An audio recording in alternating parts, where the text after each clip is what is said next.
বিয়ে শাদী মানে মনে করতেছে যে গান বাজাইতে হবে। বিয়ে শাদী মনে হচ্ছে আজকে নাচার জন্য মানুষ নিয়ে আসতে হবে, ছেলে মেয়ে নিয়ে আসতে হবে। বিয়ে শাদী মানে আজকে আমাদের সমাজে হয়ে গেছে নোংরামি। বিয়ে হচ্ছে শরীয়তের একটা ফরজ বিধান। নামাজ পড়া যেরকম ফরজ, বিবাহ ফরজ, ক্ষেত্র বিশেষ হুকুম ভিন্ন আছে। তাহলে এরকম ফরজ একটা বিধানকে আজকে আমাদের সমাজে কুলুষিত করা হয়েছে। এখানে তো আপনি রাসূলের আদর্শ খুঁজেন না। রাসূল বলছে ওই বিবাহ সবচাইতে বেশি বরকতময় যেই বিবাহের ভিতরে খরচ কম। বিয়ে হলো সহজ। আমাদের সমাজে একটা বিয়ে হইতে কত কিছু করতে হয়, কত জটিলতা। অমুকের কাছে যাও, অমুকের কাছে যাও, এটা হয় নাই, ওইটা হয় নাই, এটা নাই, আমার মামা রাজি নাই, চাচা রাজি নাই, আছে না নাই?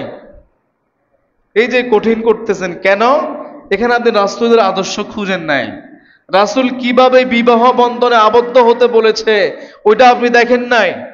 আপনি দেখেছেন মেয়ের টাকা পয়সা আছে কিনা, আপনি দেখেছেন মেয়ের জায়গা জমি আছে কিনা, আপনি দেখেছেন মেয়ে সুন্দরী কিনা, আপনি দেখেছেন বংশ পরিচয় আছে কিনা, আপনি দেখেছেন ফেনী জেলায় বাড়ি কয়টা আছে, আপনি দেখেছেন বাপ কি করে, আপনি দেখেছেন ভাই কয়টা বিদেশ। বিয়ে কি সহজ হয়েছে না কঠিন হয়েছে?